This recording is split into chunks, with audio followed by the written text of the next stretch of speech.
അപ്പോൾ ദൈവത്തെ പൂർവ്വകാലങ്ങളിൽ ദൈവം ചെയ്ത ഈ യോർദാനെ വിഭാഗിച്ചതും ഈ എരിഹോമിനെ തകർത്തതുമായ അതേ ദൈവം ഇന്ന് പ്രസന്റ് കണ്ടീഷനിൽ നിന്റെ ലൈഫിൽ ഒന്ന് ഇറങ്ങി വന്നാൽ എങ്ങനെ ഇരിക്കും? ഹല്ലേലൂയ. നിന്റെ മുമ്പിലുള്ള എല്ലാം നിമിഷ നേരം കൊണ്ട് പൊടിഞ്ഞു മാറും. ഹല്ലേലൂയ.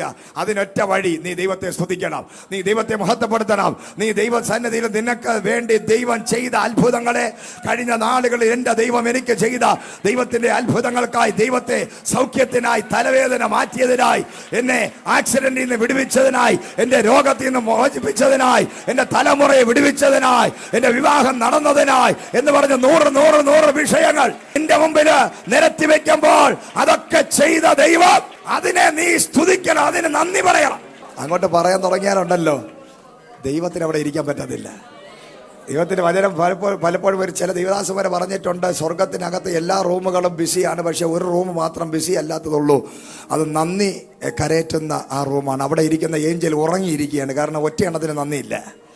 പ്രൈസിലെ വരുന്നു, താ എന്ന് പറഞ്ഞുകൊണ്ടിരിക്കുന്നു, തരുന്നു, വാങ്ങിക്കുന്നു, പോകുന്നു, വീണ്ടും അടുത്ത ആഴ്ച വീണ്ടും വരുന്നു, സൂപ്പർ മാർക്കറ്റിൽ പോകുന്നു. ഒരു അനുഗ്രഹ തൊഴിലാളിയാക്കി യേശുവിനെ, ദൈവത്തെ ഒരു അനുഗ്രഹ തൊഴിലാളിയാക്കി പലരും മാറ്റിവെച്ചിരിക്കുമ്പോൾ ഈ ജീവനുള്ള ദൈവത്തിന്, ദൈവം ചെയ്ത അത്ഭുതങ്ങളെ നന്ദിയോടെ സ്മരിക്കുന്നവനെ ദൈവം മാനിക്കാനിടയാകും. നന്ദിയുള്ളവരായിരിക്കണം.